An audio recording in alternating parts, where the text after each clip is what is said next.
excited about poop because when we study mammals, we don't actually see them most of the time. We go out there into the field and we see their signs. That's all we know of them.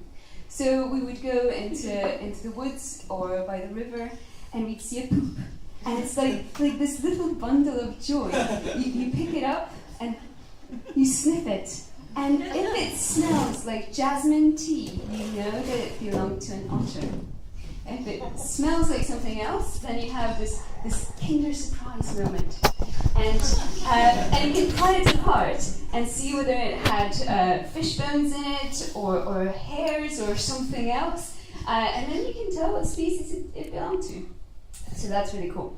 And sometimes you don't even need to pry it apart. You can just look at the shape and be like, oh, I know this one.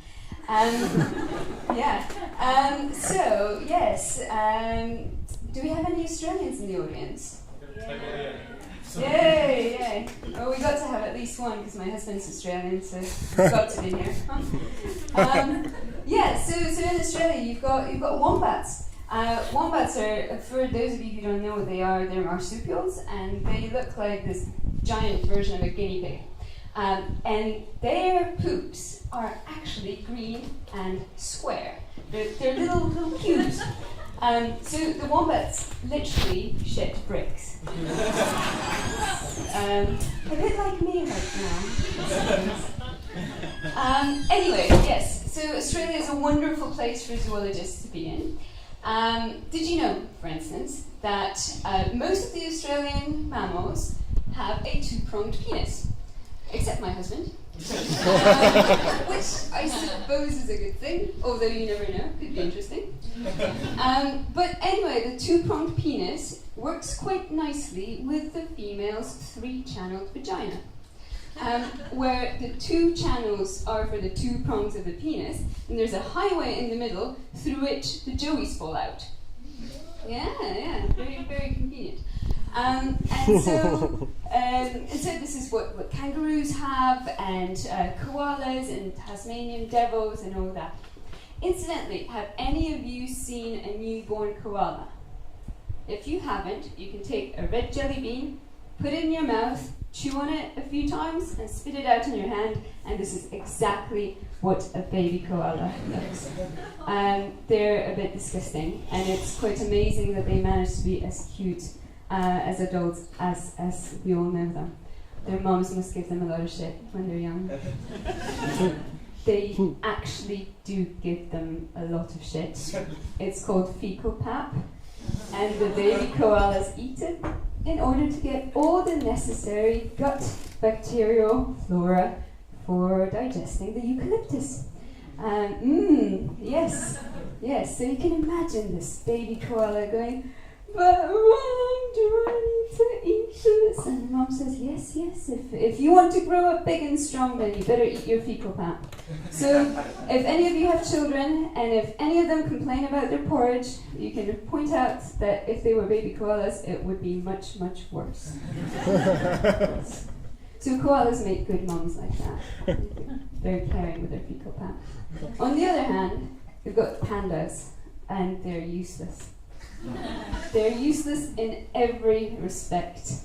They only became the conservation icon because they're black and white, and so it's cheaper to print out images of them. Should be Constantine's favorite animal. But apart from that, really no benefits to the panda. So, first of all, they eat bamboo. It's like the least nutritious thing ever, and they can't even digest it properly. So that's useless. They don't have sex. They don't feel like it, or something. Because if you're an endangered species, why on earth would you want to reproduce? So people who are trying to breed pandas in captivity actually produce panda porn movies to get the action started. And if by some miraculous chance the pandas actually manage to produce a baby, they sit on it. So that's the epitome of uselessness of pandas. Now, do we have any Disney fans in the audience? So, some woos, okay. You might want to leave the room for a couple of minutes. I'm about to ruin a movie for you. I'm going to ruin Finding Nemo. If you haven't seen the movie, you should watch it. I'm not going to ruin the plot, I'm just going to ruin everything else about it. So, for those of you who haven't seen it, go watch it. It's wonderful. This is the way it starts.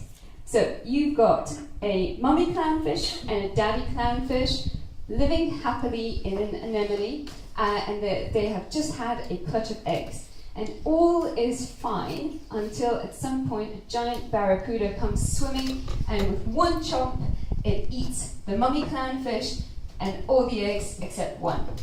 Now this one egg grows up to be little Nemo, and Daddy is therefore very overprotective of him.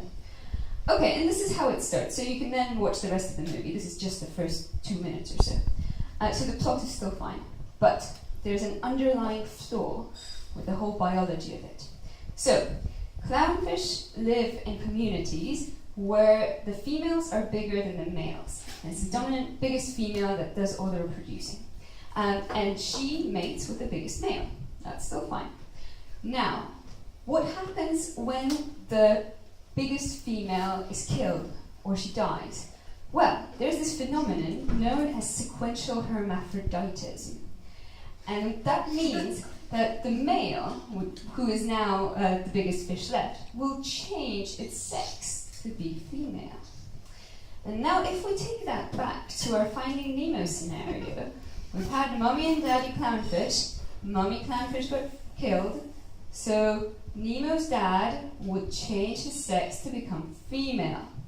The only other clownfish around happens to be little Nemo. So Nemo will be the mate of his daddy, who is now his mommy. So it's a very, very Game of Thrones type of Disney movie. So maybe we could watch the director's cut after this. Bound to be interesting. Okay, so please don't hate me for ruining Finding Nemo. And on that bright note, I will leave you. Thank you very much.